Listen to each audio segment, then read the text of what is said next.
Pleasure for our UIB System Dynamics group to welcome you all to today's lecture on economics and system dynamics with Minsky. Today, we are fortunate to have two esteemed economists and system dynamics practitioners with us who will shed light on this fascinating subject. Our first speaker is Professor Steve Keen, an economist, the author of the New Economics and Manifesto, Debunking Economics, and Can We Avoid Another Financial Crisis? He also contributed to the book Feedback Economics by our UIB professor, David Witt. Steve Keen designed the open source system dynamics program Minsky, which is the first program to allow monetary modeling to be designed visually. Our second speaker is Tyrone Keynes, CTO and lead modeler at BD Consulting, system dynamics practitioner, and independent researcher. He worked with Steve on developing the Minsky software. Together, our speakers will share their insights on economics and system dynamics with Minsky, exploring the potential of using a dynamic systems approach to model macroeconomic behavior. During the event, please feel free to ask questions. We will have a Q&A session in the end, so please just write your questions in the chat, or you can ask them in the end of the lecture. And now, please join me in welcoming Steve and Tyrone. Thank you, everybody. Okay, I'll just go straight to screen sharing, so we give as much time as possible for discussion and also for Ty to do the proper modeling shortly. Just checking you can all hear me okay? Good. I'll just make this window a bit smaller. This one tends to get in the way, I find. I'll put it down the bottom here and see if that works any better. Okay, so this is about Minsky for system dynamics. My latest book coming up there, the New Economics and Manifesto, and those are three of my websites. I'm getting far too many. There's a new one called stevekeenfree.com, but I'll talk about that later. A bit of a history to Minsky and my own work in it. I built my first, what you'd call system dynamic software models using ordinary differential equations, writing straight as a mathematician in MathCAD and Mathematica. And I discovered system dynamic software partly from engineering use, but also because I was actually a software editor for a major computing magazine, and I got sent a copy of VizSim, which I think was a brilliant user interface. It's now become just basically a niche application in traffic management, but I think a brilliant interface. And at the same time, I was working with Wynne Godley, who had a tabular software package developed for him by Francis Cripps that he used for stock flow consistent modeling. And the tabular method was far superior to building models of financial flows using a flow chart. Every time I tried to do a model in VizSim, I'd make a mistake. So I first realized I could develop a tabular approach using MathCAD, which I did back in 2008, actually in Norway, in another system dynamics location called the Norwegian University of Technology in Trondheim. Then I got a grant to build Minsky from INET in 2011, and the total funding for Minsky is of the order of $400,000, a trivial amount of money compared to the other software packages in the area. The Kickstarter helped a lot, and so did a grant from Friends Provident. And if you want to use Minsky, you can just download it from SourceForge, go to that location, download the latest version from there. So the design of Minsky, the unique thing about Minsky, it really is unique. It's the only program to use double entry bookkeeping to enable you to do financially modeling. And you'll see that particularly with Ty, but I'll do a bit of that in a moment.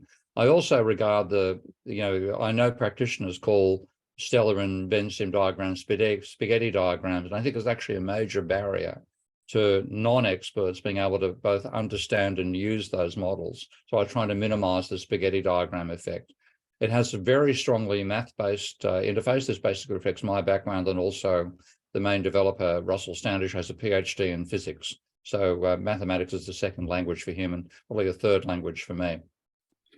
And you can directly enter elements onto the canvas. You don't have to go through menus. That's been a major part of it. I want to make it as natural as possible to build a model. And simulations are live. So when you run a simulation, it's live. You can vary parameters during a simulation to see the effect. And the ultimate objective there is what I call the silicon world.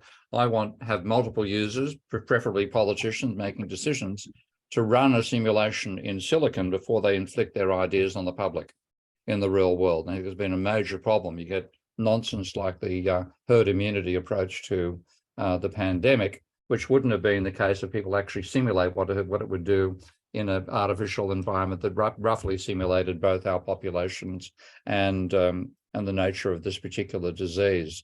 And the unique feature is the Godley table, named after Wynne Godley. And it implements what's called the fundamental rule of accounting, that your financial assets minus your financial liabilities minus your equity is zero. And this is just the starting point. You can have multiple tables in a Godley system, and I'll show you that very quickly, mainly handing over to Ty to demonstrate that. And it's adaptable not just to financial flows, but anything where you have exclusive categories. And I think Ty's going to indicate that with a pandemic model where you can be either susceptible or exposed or infected or covered or dead. And the fact that those are exclusive categories means you can Minsky's use Godley tables to build a system together. So the top level interface looks like this. This is the menu bar with the usual things you find in a menu, access to all of its features through a menu system. The control bar gives you recalculating a simulation, recording one, running a simulation, and so on. These are the zoom bars to zoom in and out and see the overall features of the system. We have a set of tabs down here, and because we've recently moved across from a Linux-based GUI called TCL/TK across to JavaScript, the tabs aren't fully implemented. They exist, but a lot of the features aren't working there yet. So that's going to take a while before we get that working. This is the main place where you find yourself operating all the time, the widget bar, loading data, graphing, creating variables and so on. And the canvas is where you lay your model out. Now, you only see a small amount of it on the screen. The physical canvas is 100,000 by 100,000 pixels, which would be 25 by 50 4K computer monitors. I'm working on one. Okay, so you can actually design enormous models there. And the idea is you actually want to make this like a wraparound control room view for its ultimate proper usage. But the main thing I'm going to talk about here is the Godley table. And frankly, that's all you need to know to understand money. And I'd also say, it's almost got the other screen, if you don't understand Godley tables, you don't understand money. I see 99% of what I see about money is nonsense. That's everything in neoclassical economics and a fair bit of what you see on the web as well. So to work on building a Godley table, you click on the Godley icon, and I'll quickly indicate that using a live version. So I click here, you get a Godley table attached to your mouse, you click and place it somewhere on the canvas, and you're ready to roll. And so to use the table, you either double click on the icon or right click and choose open the Godley table. And then what you get is this window. So I'll show that again live over here. I'll right click, choose open the Godley table. And on my very slow PC, it takes a while for the form to be built. I've got an interim machine with an i3 processor while my i9 one is being repaired. So you then see this window, and this is where you define the nature of your model. So, for example, if I say reserves are an asset of the banking system, and so are loans, and so are bonds owned by a bank, and I'm typing a subscript there, underscore followed by B, which will be formatted as a subscript, as you can see, once I type the whole system in there. So say they're 100 in loans, 200 in 100 in reserves, 200 in loans, 300 in bonds. That now means you have to balance that. So I'll have deposits, and I'll be deposits, say a value of say 500, pardon me. And then the equity of the bank is the remainder, and I'll call this banks underscore E for equity, and that has to be the remainder. And you type 100 inside there, and now it's balanced. So having done that, you've now set your initial conditions, and I'll have to say net government spending, for example, as an initial level. Well, that means that's we call that a deficit. And I've typed deficit in there. Minsky is saying, well, you now have to balance this equation.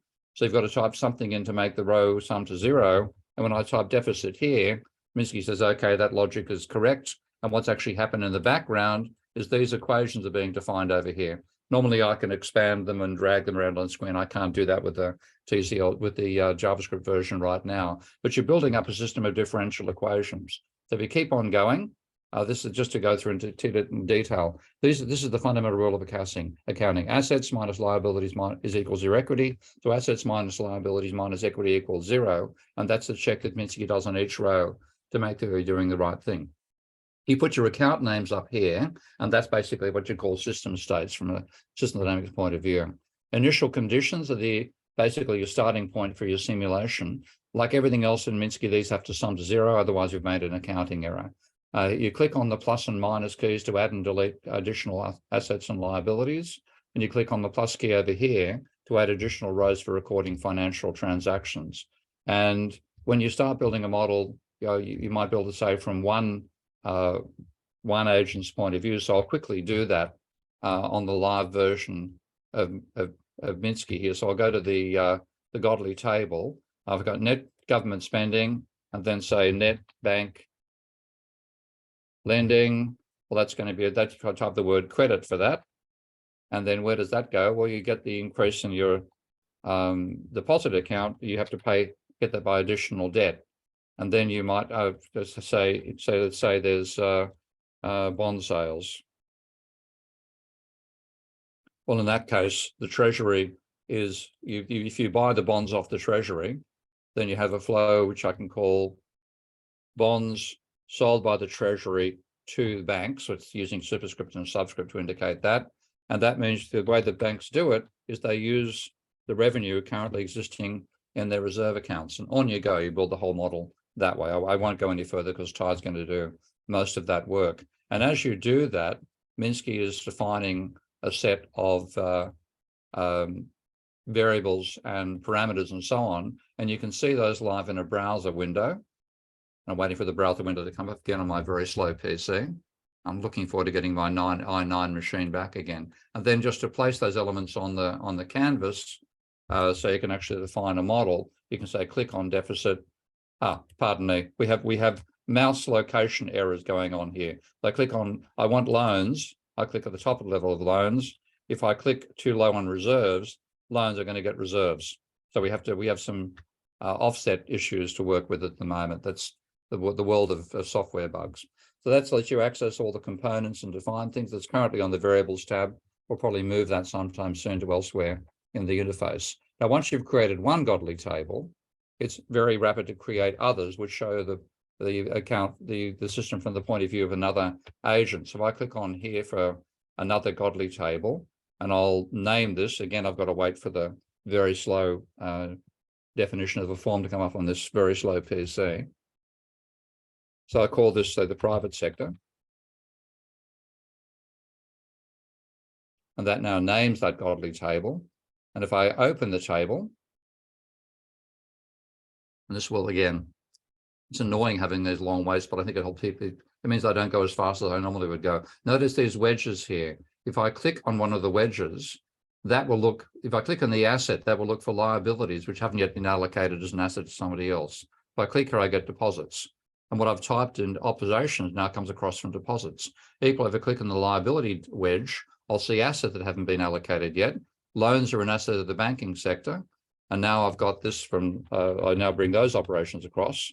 This is private equity. I now have to complete the overall logic. So I type in 300 here. Credit's okay, but the deficit, and this is the important point in this particular illustration, the deficit increases the equity of the public sector. And that's, you don't even have to learn a single word of MMT. You can see it turning up there just by building the structure of the model. And we also support non-financial assets, which are assets with, like your house. A mortgage on your house is a liability for you, an asset for the bank, but the house itself is an asset for you and a liability for no one. So we support that particular track in there as well. So if you actually have non-financial assets, when you click in an asset and you record them there, you click on the down arrow for equity, you'll see them turning up as a potential equity there as well. So that's what enables you to build an integrated model of the economy. And I've illustrated that with a little movie there. I'll let that go because I've already done that live. Now, what comes out of this is, as you build the structure, the double entry bookkeeping actually forces you to put things in the correct order and the correct structure. If you make a mistake, you'll get a non-zero element showing up over here. If you put something in the wrong category, it'll also blow up very quickly. And it's very easy to change the structure for the whole model. This is one thing I found with using Stella and Vensim. I knew a couple of projects that began which are trying to model the financial sector. And I said, look, you're going to get stuck. You'll get to the point where you've decided you've designed the financial sector model slightly wrongly. And the work of reworking the whole thing will wipe you out and you'll never finish the project. Unfortunately, those predictions proved true. So what you get actually at Minsky is a very flexible way to define the financial side of the system. And then it's building up at the same time as you type all that stuff. LaTeX, which is the mathematical formatting language. So if you feed that into math type in Word, you'll see these equations are being built. So what I've built over there, that first table, generated all those differential equations. So we're hiding, you don't have to know there are differential equations involved. And that's one of the beauties of using a godly table. So you complete it by defining the flows on canvas. And I think this is a movie. Let's see. Am I right? Yeah, okay. So I bring across loans. I bring across the interest on loans. I then simply type the word R_loans, curly brackets, telling LaTeX to format the whole thing as a subscript. There's now a delay again in this slow computer while the variable definition window turns up. And I say, well, this is actually a parameter. Give it an initial value. Give it a label as well. So you see this is a tooltip when you're moving around the model. And then a maximum value, a minimum value, and a step size. And once I click on OK, that will then turn up on the canvas. Place that on the canvas next to loans. Simply type the asterisk, the multiply key on your keyboard, and that gets placed on the canvas, and then drag wires out from the loans and to the interest. I've now defined the rate of interest on loans. So, and I can vary that during a simulation or beforehand or afterwards, just using the arrow key to change the pointer there. So once I've done that, these are the simple definitions I made. So I'm simply say, well, if you add deposits and the bank's short-term equity together, you get the money supply. Multiply that by money velocity, you get GDP. Multiply GDP by a deficit to GDP ratio, as if that's easily controlled. Of course, it's not. This is a simple model. And the credit to GDP ratio, and that gives me the deficit and credit. And then I've defined interest on bonds here, interest on loans. I have the deficit plus the interest on loans determining how many bonds are sold by the Treasury to the banks. And then I have the interest on bonds, the total buying of bonds by the central bank being equal to the interest on bonds. And then the bank sending being a time delay, a first order time lag control of the amount in their equity accounts. I'm saying it'll take them 5 years to empty their overall account, and then put some graphs together, and I've got a simulation. And when you do it, you suddenly find the deficit actually boosts the economy. It doesn't hamper anybody. Credit can cause a boom, but also a slump when it goes negative, et cetera, et cetera. It completely trashes neoclassical economics without even mentioning one word of it, by showing how the overall economy operates. And it's a very simple, I hope that's a very simple system to see. So you can actually take somebody and say, well, do you agree deficit increases deposits and increases reserves? Okay. Credit increases deposits and increases loans. Bond payments, bonds are bought by the banks using reserves, which are created by the deficit, et cetera, et cetera. And the logic lays out very, very simply. And then rather than the spaghetti diagram, you get what we actually call spider webs, but this is a very, very small spider web. You have a very small number of components tied together to get you from deposits at one end to the deficit at the other. And you can have words being used all over the system.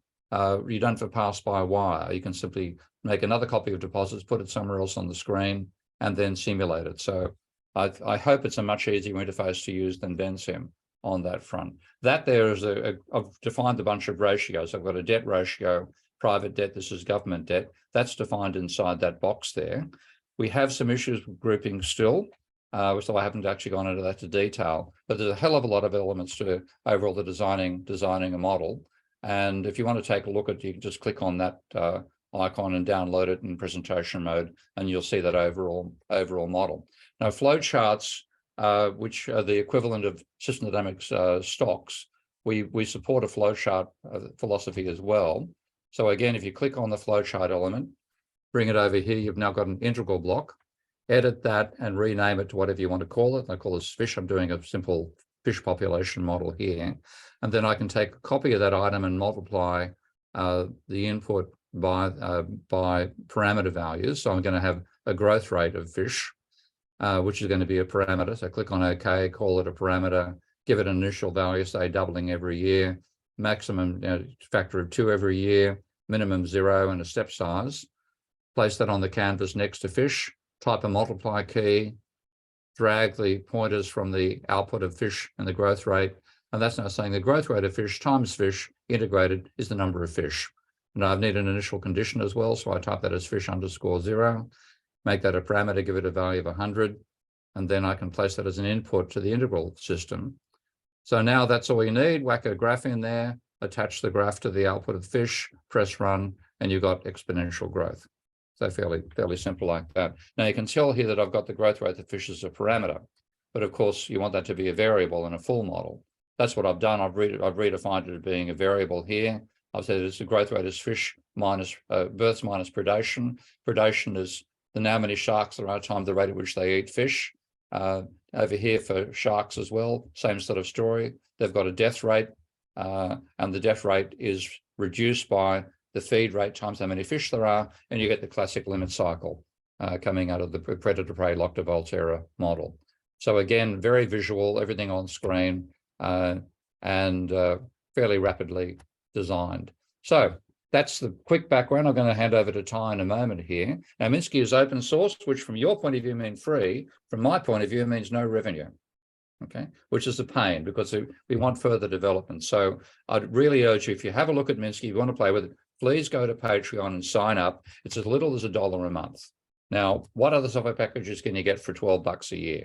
Okay, you know how much you pay for Stellar and Vensim. I know there are some other free ones, but they're all pretty much in the same paradigm. Minsky adds unique features, so please, if you're going to use it, sign up to the Patreon. If we got 5,000 users, then we're going to have a full-time programmer working non-stop on Minsky, which would mean it develops much, much faster than it currently does.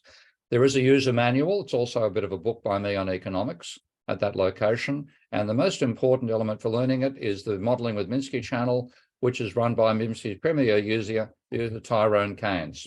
And this is the man. And at this point, I'm going to hand over to him. So, Ty, take it away. Hello, I'm going to start right away. I'm going to show how you can build a model, and I decided we'll use an SIR model. I'll share my screen here. So the reason why I picked this model is I wanted to show that you can use a godly table and have your mutually exclusive compartments in there, and also demonstrate what an asset is, what a liability is, and what equity is in the terms of people in this model. So I'll bring up a godly table to start. I'll go really fast in this because I want to show a few models after this that are a little bit larger. So if I go too fast, you can ask me questions at the end. I just want to make sure everybody is seeing that all my windows are opening up. Can people see that I've opened up the godly table? Okay, perfect. Yep. Okay. So we'll start in this model. I'll define population by N. And in a compartment model, like a pandemic model, we can consider the population as an asset. And our initial condition will be 1,000 people. My voice is starting to go here. Perfect timing. And so then we have two sets of liabilities. And what would the liabilities be? Well, the people that are susceptible and the people that are infected. So I'll define those as S and I. And we'll say that right now there are 999 people susceptible and one person has been indexed as infected. Now the logic says, well, what is the equity in this system? Well, it would be the people that are recovered. So we'll define that as R, and there is nobody recovered at this point.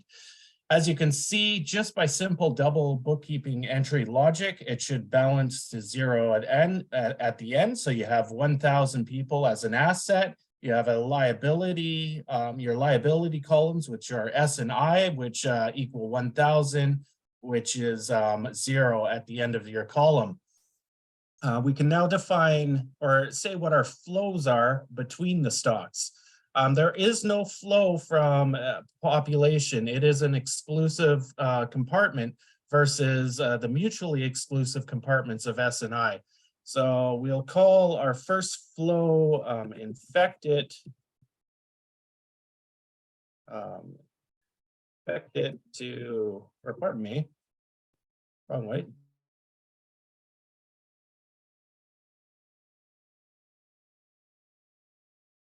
And I'll use abbreviation, so we'll go S superscript I. When you're typing anything in Minsky, it's all LaTeX supported. So you can have your subscripts, your superscripts, and if you want full words, you can place it between curly brackets, just like you would do in a LaTeX editor. So that would be, when you make a mistake, you can just highlight your cell and drag it over to the appropriate column. So this would be a minus. So people becoming infected or leaving susceptible, and they're going in to infected. Again, it should always balance out at the end. And this is a very simple model, and I'll just also the assumptions in this model is the population is constant. It is perfectly mixed, so the compartments, people are perfectly mixed. It's homogeneous, so there are no dogs in this model. It is all human beings.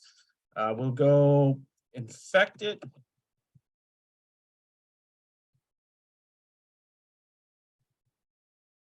To recovered.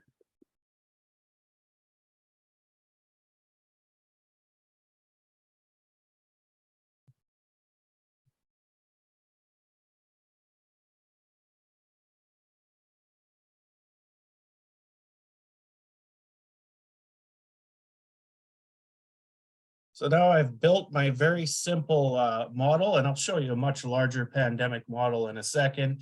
But now I've defined what my stocks are and what my flows are. I know they're all connected correctly. It all balances to zero.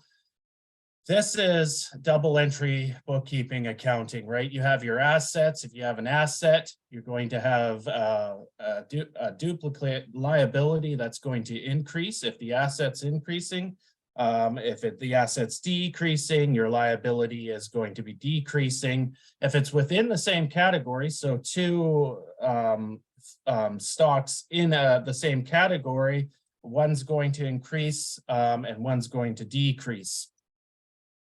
So I can close that. I can take a copy of my stock variables and my flow variables. Now, Minsky, you don't have to go up into your widget bar. You can simply just you can start typing what you want. So in this case, I'm going to define what beta is. Beta is a time constant, basically, of the contact rate. And I'm going to really simplify this model. I could go into the percent, I could have contacts per day, and then the likelihood of those contacts causing an infection. I'm going to skip that, and I'm just going to stick with time constant. So our first time contact, there we go. I'm going to say that every 4 days, this virus that I'm modeling is going to double. We're going to do units of days. I can, because I'm using beta, I can just say this is the infection time constant. I can give it a range, so I can go up to 100 days or 100 days, as low as 1 day, and a step size of 1. I can do my first equation now for my susceptible to infected.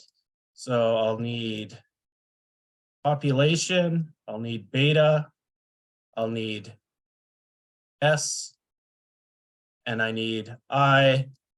Again, this is a very simple model. Now I can go up into my widget bar and grab a divide operator, or I can simply use my keyboard and type it. It's a lot faster. Once you get your quick keys all lined up in your brain and using Minsky, you don't rarely have to go up here. So now we have defined our first flow.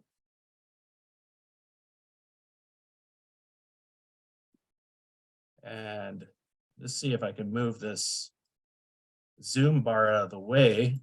There we go. Should always define what unit of time you're using right when you start the model.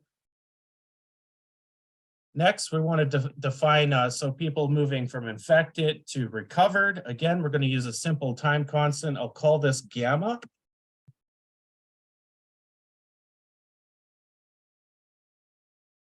We'll make it a parameter in Minsky. So other system dynamic programs, your named constants are named constants. In Minsky, we call them parameters because we use a lot of sliders all the time because we do live simulations.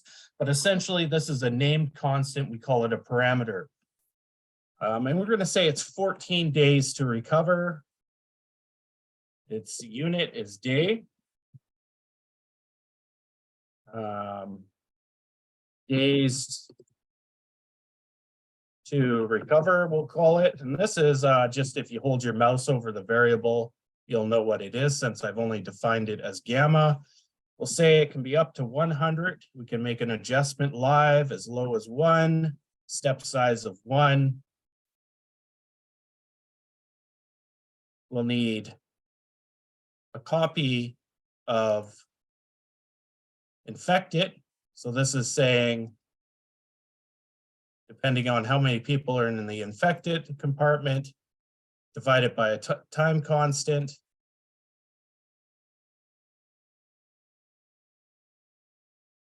And that's our simple model. We don't need this. Now, the define, I can go and right click and give units to all my stocks. Now, if I had a large financial model, I could be dealing with 30 different stocks, and I don't want to have to do that individually. So you can define what unit you're using simply by right-clicking on the Godly table and setting your currency. That is vernacular for setting your unit for the stock. So in this case, our units are persons. And so now we have persons per day, persons per day. We can do a dimensional analysis. Obviously, in this simple model, we know it's correct. I want to save some space. As Steve was showing you, we can use a grouping method and shrink it down so it's out of the way. I can bring down a graph. And I'm doing this very quickly. I'm not going to worry about layout or anything like that. I just want to give a brief overview of the operations. As you can see, our variables have been shrunken down. We can make copies of them, of course, still. So we'll take a copy of S, copy of I.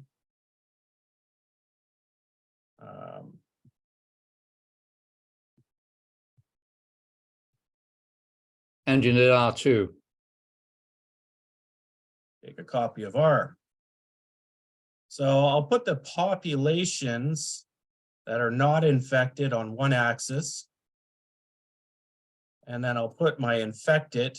Now you can rotate your variables in any direction you want. There is a little quick option if you just want to flip it. You right click on the variable and click flip, it flips it around. You can attach it to your graph. Right click on your graph, you can go into options. We can give this any name we want. We'll just call it SIR model. Our time dimension is days. On our left-hand axis will be our populations. And the right hand will be the incidence. We'll have a line type. We'll even make a legend.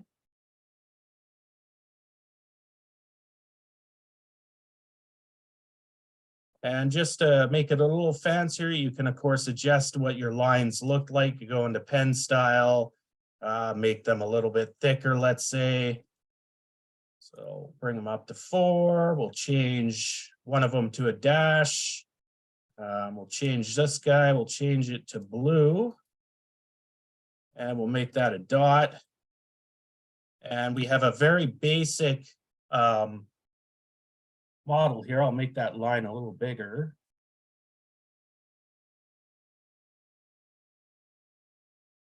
So this is your simple SIR model. I'm sure everybody's seen this. If you haven't, it's just 3 ordinary differential equations that create a dynamic wave through time. Now, Minsky, one of the great advantages of this that Steve was mentioning is that you can make adjustments as the model is running. And I created a larger pandemic model, which I'll show in a second, where policy users could implement different lockdown measures through time to see how that would flatten the curve. So I'll just start it again. And in this simple model, really our contact rate is beta. I'll speed it up a little bit here, and we can represent that beta will go up if there's more lockdown measures. So we'll do that. And of course, we begin to flatten the curve and slow down transmission. In my larger model that I presented a year and a half ago, my theory was that people become tired of the lockdown, policymakers ease up on the lockdown effects, and we start creating wave after wave after wave. This is the simple way we can define things in Minsky through a godly table. That's not to say that we can't just use the standard way of a flow chart in Minsky. So if I just wanted to do population dynamics like Steve was doing, that's still possible.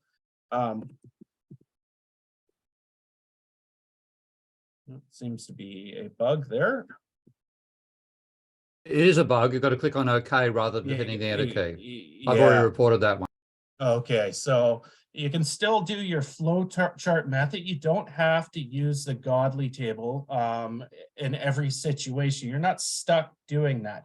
But when you are modeling financial situations, I'll tell you, when I show a few of the godly tables in the next few models, you'll understand that it is much easier to do it in tabular format versus creating all your bathtubs or your little square boxes and then having your flows in between them. And then, of course, wiring your auxiliaries that control the flows. So this is a very basic way on how to use Minsky. And it's by no means a complicated model, but I just wanted to show people that it is a little bit different than Vincem and Stella, but practically behind the scenes, the equations are just the same. I'll switch to another model here.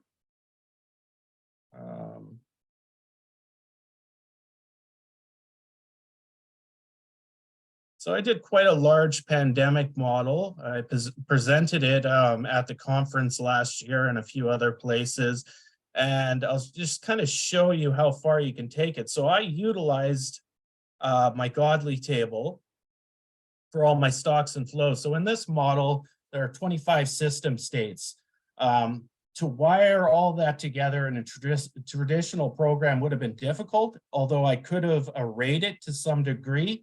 At the end of it as a diagram, it wasn't very insightful versus a simple tabular format, which shows your stocks and flows and what's happening at an aggregate level. So you're seeing everything at once.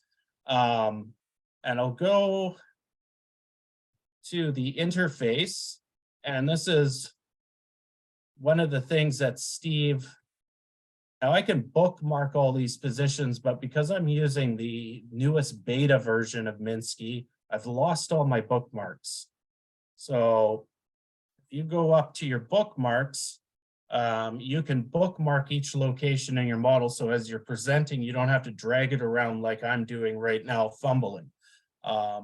So if I run this model, and I'll speed it up because of our time constraints, this is a lot more in depth. I've added chaotic systems to it, but basically I use the data from Canada, British Columbia, and all the parameters, and I fit the data with the lockdown measures, and I created quite an accurate representation of the correlation or causation between lockdowns and the slowing of the virus COVID-19. So system dynamics is heavily focused on endogenous feedbacks, but there's also a point in your modeling where you want to be able to give policymakers options to make adjustments. And you might want to be able, you might want them to actually try ahead of time these policy options before they go willy-nilly in the real world, pulling levers they don't understand. So this model was created. It has its endogenous feedback effects. People, you'll see a red line here. That's people over time growing impatient with lockdown measures, et cetera, et cetera. But it's also very heavily focused on exogenous policy decisions, right? What can a person do with the system, right? So Minsky does a really great job of allowing a person to run a simulation. I can slow it right down, run a simulation very slowly, pick policy decisions and see what the outcomes from those decisions are going to be and do it live, right? Because the system states are in different states as the simulation runs, right? So picking a bunch of policy decisions at time 0 will have effects that are different from picking a bunch of policy decisions at time 50, let's say. So that's a big philosophy behind Minsky, is being able to run it live. So these are pandemic models. What I want to show you next is how can you use it in economic modeling. So I'll bring one of those up if I can find it here.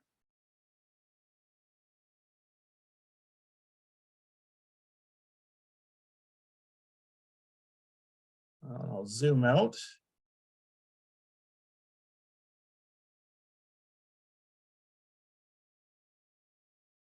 It's a big model. It's a big model, so it takes a second for it to load.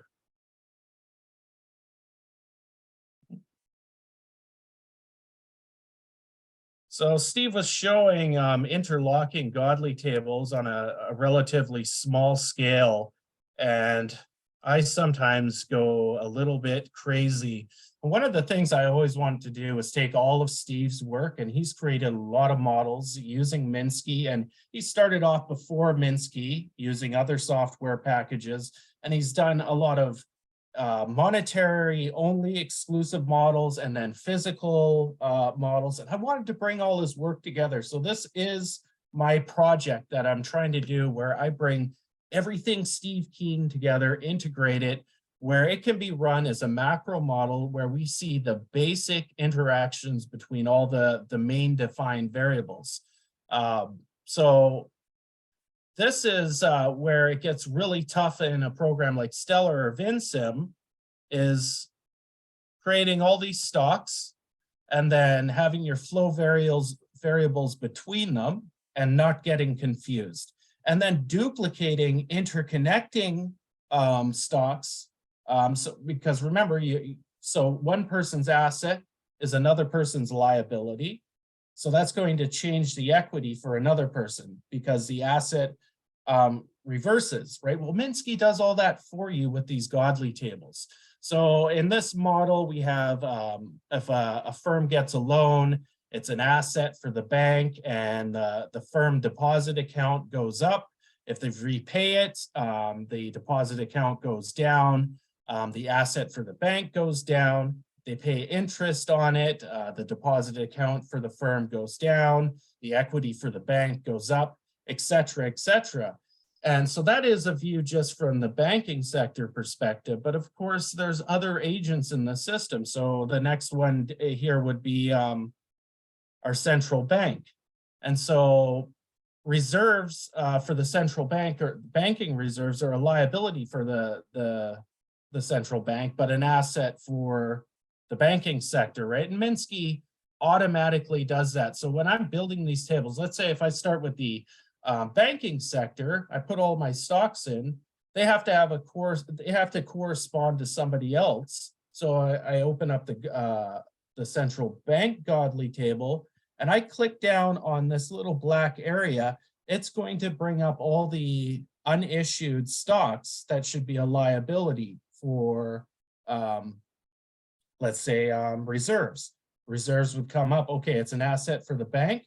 It needs to be a liability for somebody else. So if I click down on that, it's going to bring up a list of assets that haven't been issued as liabilities for some other agent. And it makes it really easy, instead of having a bunch of wires, realizing you've messed up on a wire, and then trying to trace it, where you can do it one line item at a time. slowly build it, and define what your monetary transactions are. You know where the money is at all times. And then after that, you can get fancy and start creating your feedback effects, right? So in this model, I've got a couple hundred variables.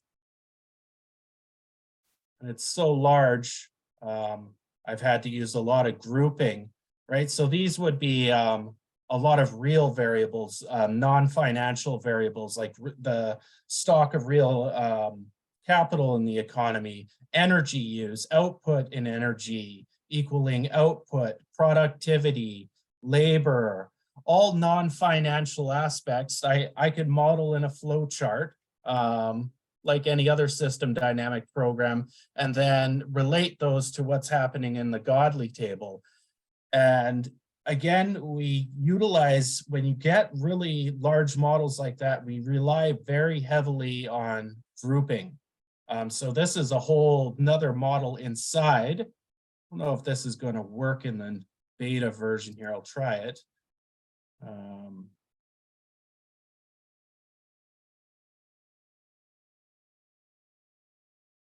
So the zoom again, level is crazy. Yeah. Yeah. So it should have automatically been at that level. So again, this is this would be an aging chain. What it was referred to as an aging chain in system dynamics. So in my model, because I'm paying retirees a fixed income, the government is, I needed to have separate cohorts of age groups. And it's a model in itself. So I obviously didn't want that all on one master canvas. So I utilized the grouping a lot in this model for the submodels. Again, you can use your bookmarks. Oh, and it's working. This is the problem with using a beta version during a presentation. Nothing works, but you can easily, so if I want to go back to my aging chain, I can bookmark it in a large model. So my growth ratios, I can go to it really quick if I want to present. You can nest different groupings with inside of other groupings, right? So you can essentially look at a macro view, zoom in to the micro, which is really cool. You can attach graphs to all your variables if you want. The variables also show the actual value right on it.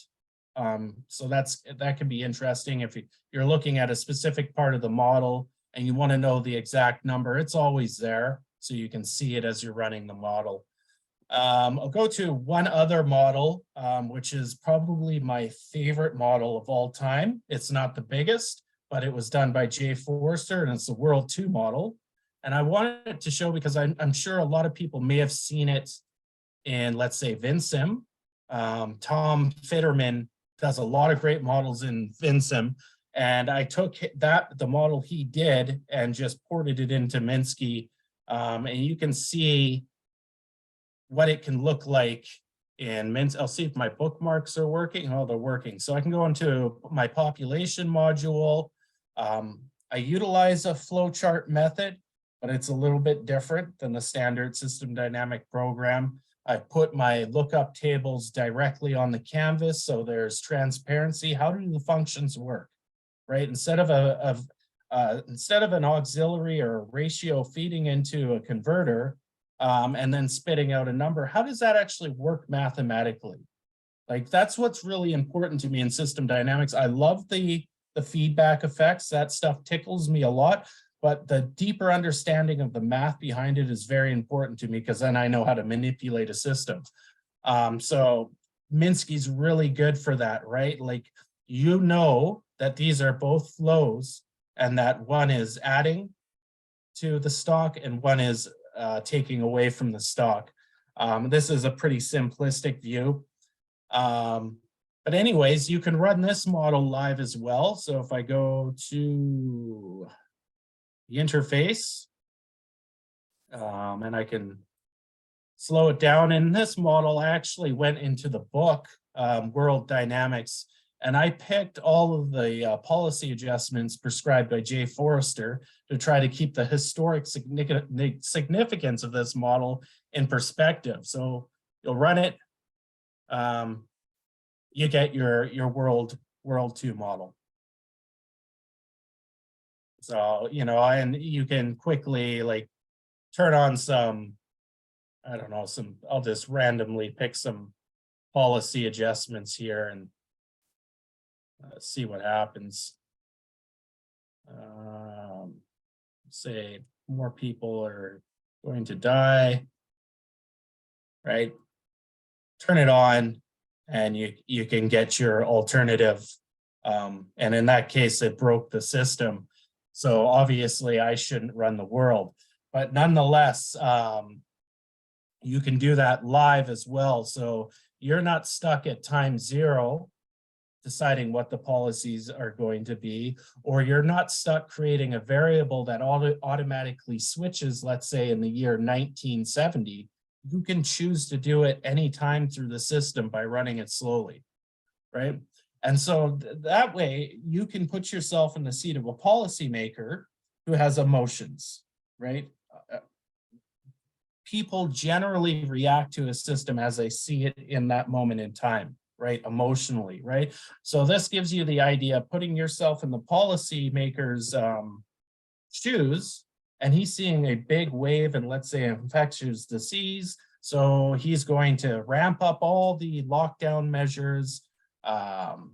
And who cares about unemployment or the negative effects, and vice versa. When the policymakers seeing the negative effects, the stressful parts of, let's say, a lockdown, they're going to be apt to try to take away those restrictions, right? So you're going to be able to get the mindset of a policymaker and then put this in the hands of a policymaker for them to make decisions. So that's pretty much it. I have a lot more because I'm short on time. I have a lot more in-depth videos, tutorial videos on my YouTube channel, which you can find at Ty Keynes. And it shows like how to use table functions, a lot more specific areas of Minsky. So if you're interested in using it, check out that channel, check out the manual by Steve Keen. And I'm always interested, if you're on Twitter or LinkedIn, if you've built a model in Minsky and you want to show it off, I always like retweeting it. It's something I love seeing, and it's a tool that I really believe in. Anyways, that's it for me. Thank you, Steve and Ty. Let's move on to the Q&A session. Please just speak or raise your hand. Alexandra, while people are thinking about their questions, can I hijack this for a moment? Because we are having an information session tomorrow morning, 10 a.m. CET time, to explain, to basically answer any questions about our system dynamics program. So our application portal is open for European residents for our system dynamics program until, March, I think 1st, that is for European residents, and for Norwegian residents for later. So if there is any interest for this program, please feel free to join the information session tomorrow at 10 a.m. Thank you. I will put a flyer in chat, so if anyone is interested can have more information.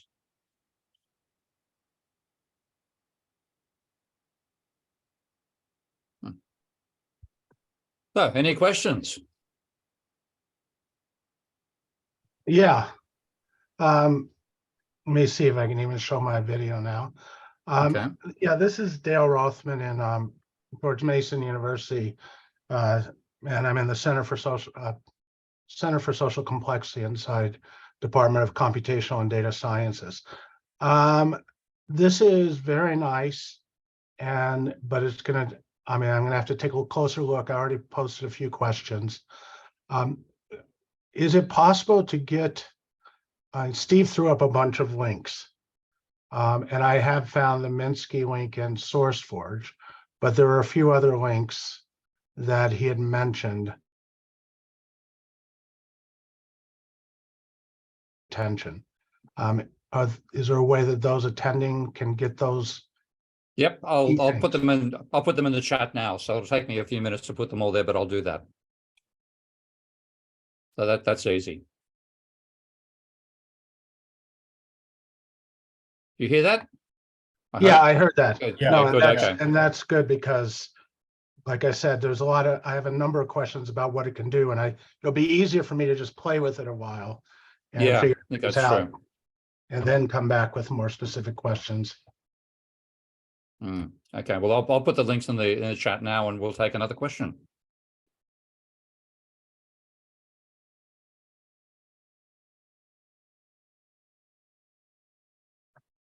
I often find that when I get a totally stunned audience, I know I've had a fairly strong impact. It's often the case here. Let's see. I'll ask a kind of dumb question, if I may. They're the Sure. best. Sure.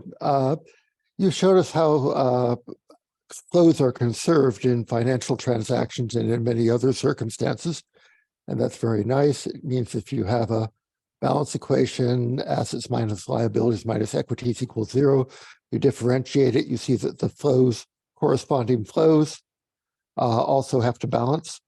That's very nice. I haven't seen that in tabular form, though, but it makes it very much clearer to me. I'm wondering if you could illustrate to us how things that are not conserved are created, and in particular, the trick by which banks create money. That's something that the world has a great need to understand better.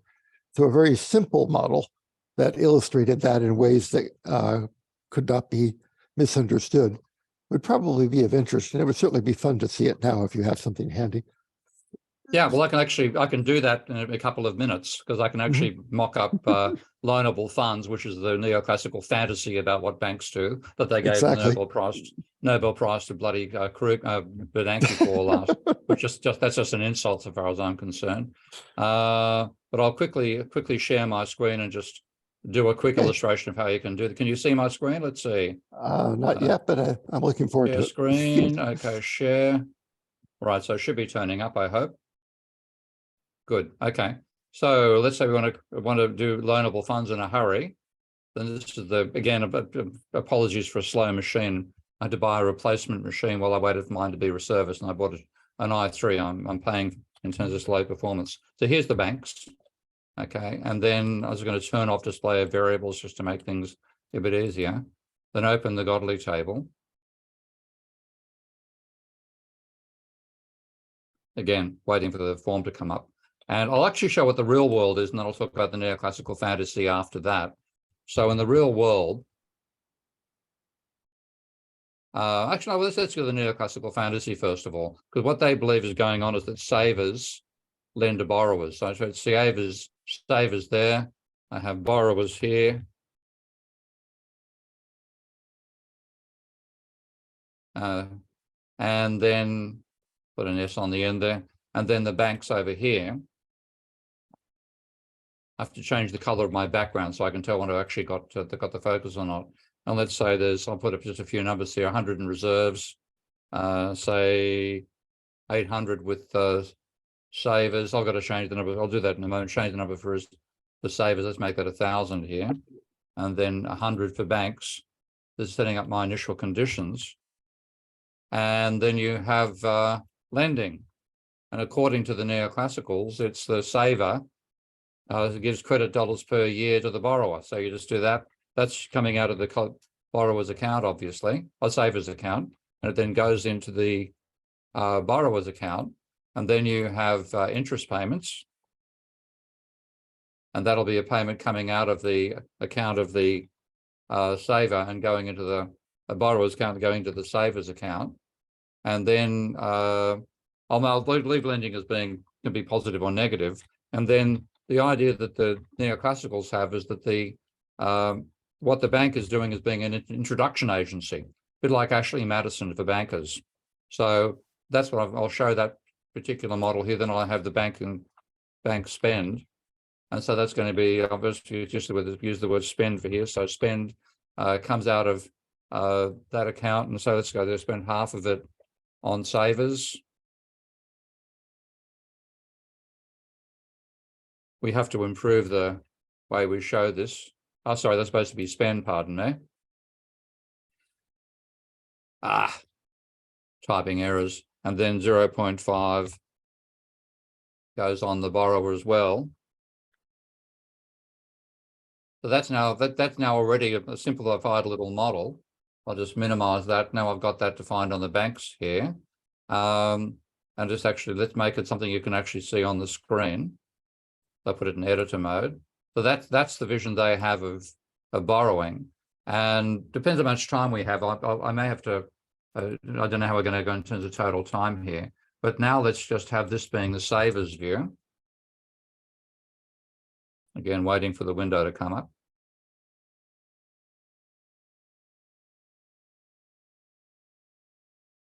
And then we have to have the borrowers.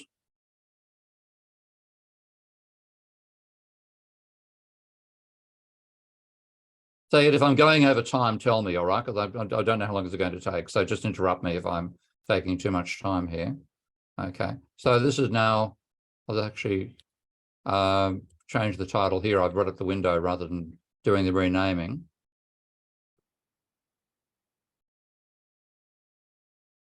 And by the way, it is conserved. It's just the point that people can't realize is how the fact that assets minus liabilities minus equity equals 0 actually works. This is the borrower's view here. That's the borrower's asset there. And there are liabilities because they've got credit. Where does it go? Well, you've got to say over here, this is where the loan is. So the loan is because it's a loan between one non-bank and another non-bank, then they are, hey, that's a liability, pardon me. I've got to move that over here so it's a liability. So they get the money, but they also get an extra liability. And I'll tell this borrower's equity here, which starts off at 100. But they're going to pay the interest that comes out of their equity, and the spending by the banking system turns up as part of their equity. So now I think I've got everything I need. It's incredibly simple, obviously. I'll just actually now take a copy of the low variables and a copy of the stock variables. And then again, let's see. I think it would take too long to do it properly here. For educational purposes, simplicity is a virtue. Yeah, but see what I've got here is this is the crazy thing. I'll actually illustrate the main point of it here, and that is that this is showing the loan as an asset of the saver. So I'll bring up the savers window, and I want to illustrate how you can say go from fantasy to reality very quickly with Minsky. So the asset here, that's the savers account there. The loan is also an asset of the saver. So that's their money stock goes down, but their credit goes up. They have no liabilities, so I'll call the savers equity here.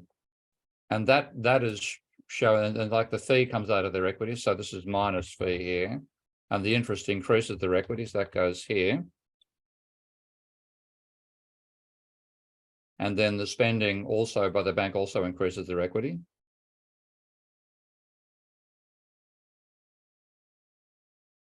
Okay, so that's now correct. And I'll start that with 800, let's say. Okay, so that's the fantasy world. Now, if you want to say, well, it's not true that banks are intermediaries. So what I can do is simply say, well, here's the savers view, and I can delete that column as an asset. And I can delete the operations here. They don't apply at all. Just the bank spending applies here. And if I go across to the bank view now,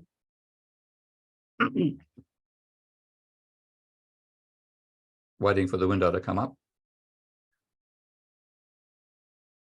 I can now say, well, I've deleted the loan as a asset of the banking of the saver, but it's still sitting in the system as a liability of the borrower. Let's click here, and I've now said, well, credit actually is money creation by the bank. And if I'll actually put the interest now payments now made to the bank. The fee is silly. Let's just delete the fee. And now in that rapid movement, I've gone from loanable funds to endogenous money. And it'd take me about 5 minutes to make a model where I can show, and the loanable funds, well, credit doesn't matter. In the real world, credit is the major source of both aggregate demand and aggregate income. Take the whole thing, I do it in 15 minutes, and that throws a Nobel Prize in the bloody garbage bin where it belongs. That's wonderful. I'd really love to have such a simple model together with Minsky and some parameters to play with that help me get a really good feeling for how all this works in practice. I'll happily provide that as well. After we finish the session, I'll send take your time. I think this is for posterity, not just for me. True indeed.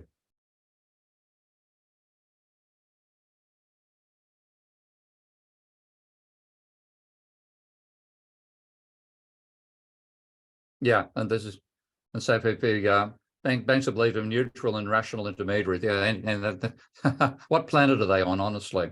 And thank you for liking my podcast with Phil Dobbie. So if people want to go to Debunking Economics, I do a regular podcast with Phil Dobbie every week. Ty and another good friend of ours, Dan, and I do a Steve Keen and Friends on a Saturday.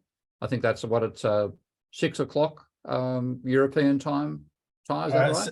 6 o'clock European time, and in the second hour, we do try to do a little bit of Minsky modeling, which is, it might be a good way for anybody that's has specific questions, because we have a live chat going on at the same time to ask some questions where we have a little bit more time to elaborate on things like the difference between endogenous money and the fallacy of the loanable funds model.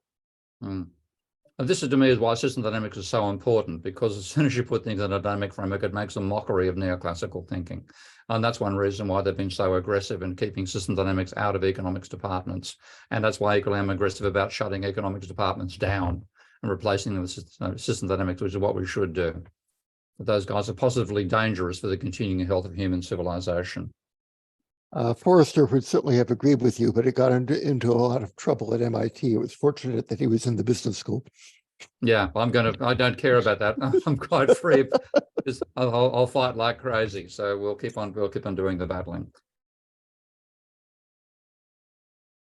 And Rahu was asking about how we combine energy and money. I've already done that in a couple of fairly simple models where I have energy. The basic point that I've made a contribution to in terms of the economics of production is that nothing is produced without energy.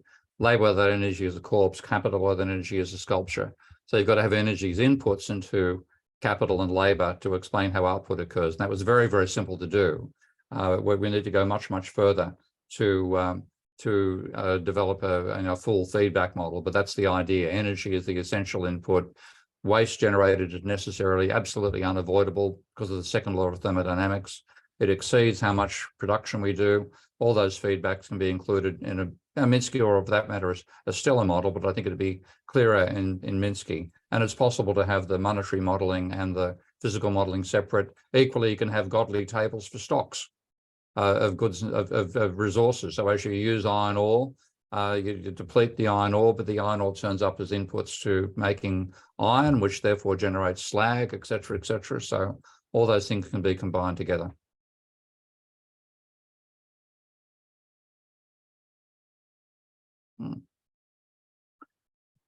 I think it was George Fox who said that, not Forrester, about all models wrong, but some are useful. Yeah. And some are absolutely bloody dangerous, and that's neoclassical ones. Well, Simon and I are good friends, so yeah, I know Simon very well. And he was on our podcast, my vidcast with Ty, but I had a terrible internet connection at the time, so I couldn't really take. We're going to do that again, aren't we, Ty, in a few weeks' time? Yeah, in 3 weeks we'll have Simon back on, which should be a very interesting conversation for sure. Yeah. I would like Simon to use Minsky, and Bob's also a close personal friend. Simon who? I've lost the thread here. Simon Michaux, Michaux. If you search for his name, it's a very unusual name, and you'll find he's based at the Geological Survey of Finland, and he's done probably the most comprehensive work on saying what are the mineral availability for a post-oil economy. He gets a lot of pushback from other groups.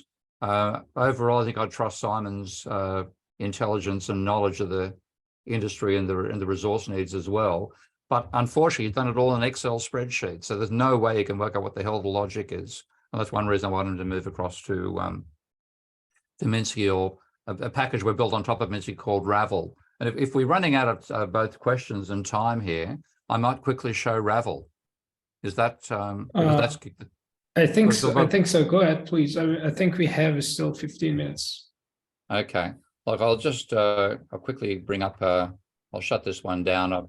I don't need to save it because I can do this in my sleep. But Ravel, do you notice these two icons here? These are not available in Minsky. Ravel will be a commercial extension to Minsky for data analysis. This is bringing data in, data importing. You're not sharing the screen at the moment. Oh, thank you. All right, here we go. Share screen, share. Okay, so this icon here, and this is for importing data, and this one for putting data into what we call a Ravel. So I'm going to load a file. I'm not prepared for this, so I'm going to be a bit sloppy in what I do. Let's see if I find under economic data, and I'll load from the Bank of International Settlements, and this is their data on credit.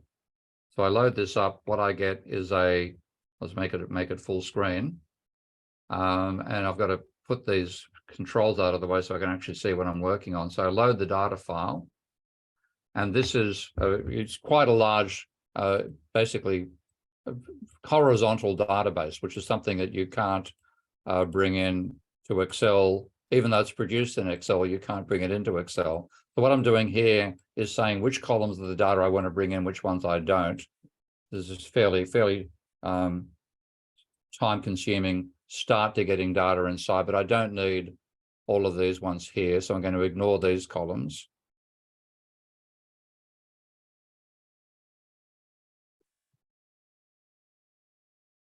And then my data is stored horizontally.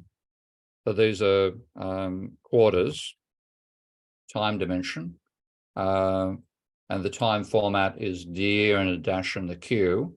I think I've done that properly to be able to import this. I'll just move that window out of the way for a moment. Let's see. Okay, so this is now a data object, which I then attach what we call a Ravel. And it's going to look very messy because of all the names that are there.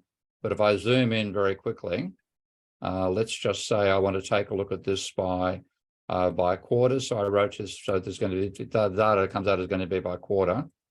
I want to look at information that's been adjusted for breaks, where the unit is percentage of GDP, where the valuation is market value, where lenders are all lenders. What's this one here? This is the borrower's country. That's what I want to get to. The borrowing sector, say the private non-financial sector, and then I attach a graph.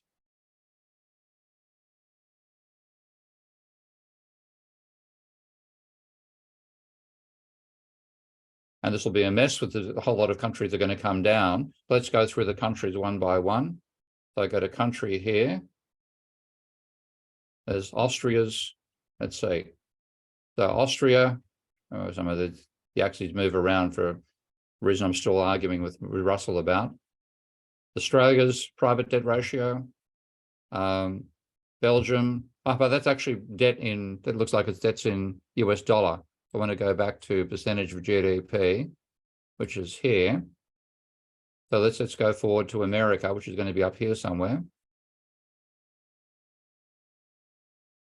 So there's the United States private debt to GDP ratio. So that's very rapidly accessing the data. You would take weeks to get the same stuff out of a formula in Excel. And there's all the mathematics you saw us doing with models you can do with the Ravel as well. So if I just quickly, this is actually the debt ratio. Let's call it debt ratio.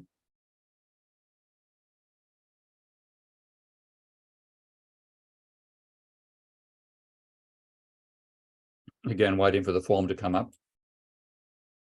And I then can attach that through what we call a lock.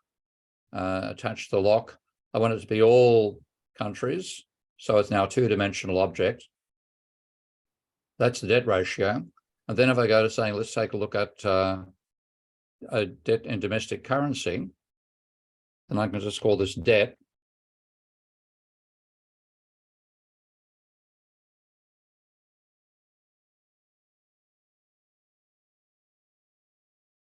Again, waiting for the slow machine. Get another lock for that. Attach this. When I shut the lock, which I can do by double clicking, that then locks to the current state of the ravels. This is now a two-dimensional object with 329 quarters and 48 countries. If I go to percentage over here, percentage of GDP, let's see. I don't want PPP, I want to get rid of that. Okay, lock this one together. And now I've got debt ratio and debt. And one little thing which is missing in this database is that I don't actually have GDP. But this is the debt level in domestic currency. This is the debt ratio. So if I divide one by the other and put it through a percentage operator so that I reverse the fact that the percentages are stored in full numbers rather than 1.87 and things like that. This is now GDP. Wait till this, again, the window, I'm bored with waiting for the damn thing to, the slow computer to give me what I need. Hit the recalculate key. And what I've now got is GDP in domestic currency for 329 quarters and 48 countries. Now try doing that in a spreadsheet. So this is the idea of Ravel using a multidimensional object, which is graphical, again, rotate it, take different slices, take components out of it. It's all visual. This is pivot tables on steroids without the hassles of pivot tables. And then all your equations use the flowchart logic of Minsky. That'll be coming out hopefully this year. Commercial price of about $500 a year, I guess. And basically it means you can use Minsky. If you get Ravel, you can use Minsky for the modeling and Ravel for the data analysis and put the two together. And that'll be hopefully our commercial product. But Minsky will always be open source.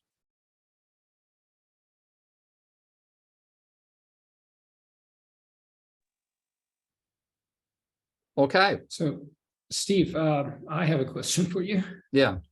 So I think we have many students here, or maybe professors who work with the students of system dynamics and probably some with economics. So my question for you is that, do you have any advice for system dynamics students mainly who wants to tackle economic problems? What should they do? What should they read? I mean, how should they approach a problem? Okay. The first thing you do is go and get an economics textbook like Samuelson or that. And then what you do is you put that on put your monitor on top so you raise the screen up. Okay. Never look at it again. Okay. Learn system dynamics, obviously. Get a copy of Debunking Economics to read why everything you learn in the textbook is nonsense, empirical nonsense. Yes, I have used Minsky for teaching, by the way, back at when I was at Kingston and also University of New South Wales, Western Sydney, very, very briefly. It works very well. Students love it. But yeah, don't learn the classical. Get a copy of Debunking Economics. I'd also highly recommend a copy of John Blatt's Dynamic Economic Systems for a brilliant positive overview of what economics could be and why neoclassical economics is completely wrong. So that combination, and then apply system dynamics to what you learn out of Debunking Economics. My last book, which is called The New Economics, the Manifesto, was very much attempting to build a positive alternative to neoclassical economics, and that's fundamentally driven using system dynamics as well. And Blatt is a brilliant read, as Alvin said. It's a really superb piece of writing, and I can actually could you put that in the chat? Yes, I will. It's called, it's John Blatt, ATT, and it's called Dynamic Economic Systems, a post-Keynesian approach. And he was a professor of mathematics who became exposed to neoclassical economics, was horrified by it, and said, okay, I've got to see what's gone wrong with economics and how can I build an alternative. So it's a great, great book. And do you have any advice for economics students who want to use system economics? Yeah, go to therapy first of all to get over what you've been taught. In the economics degree is an absolute prevention of being able to think in dynamic terms. The word equilibrium, wash it out of your mouth. Okay, we live in a far from equilibrium system. That's the real world, and and everything you do to fit things inside economics is a total distortion of a true dynamic system. So time to, you know, rewire your brain, because we know what happens to the neural network in your brain when you swallow this stuff. And I can see when I talk to neoclassical, I can watch the supply and demand curves moving. I think this person is not going to understand what I'm talking about. So please clear that out of your mind. You can do it. You don't have to think in microeconomics. You don't have to have equilibrium. All those things are hindrances to understanding the real world. Thank you very much. I also probably should start to forget some of those things. So, Alexandra, do we still have time? And yeah, we have 5 minutes left, but if nobody has any questions, then we can probably sum it all up. any final questions or comments?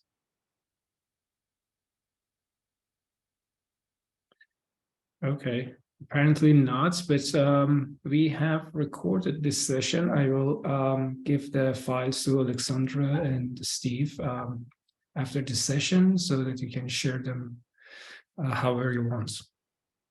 Thank you very much. And just also, can you save the chat as well, Sayed? Because that's quite a good question. With saving that, it'd be very useful. Thank you all. Sure. And please download Minsky and have a play. I want to get your feedback. Thanks, Dave. Good to see you.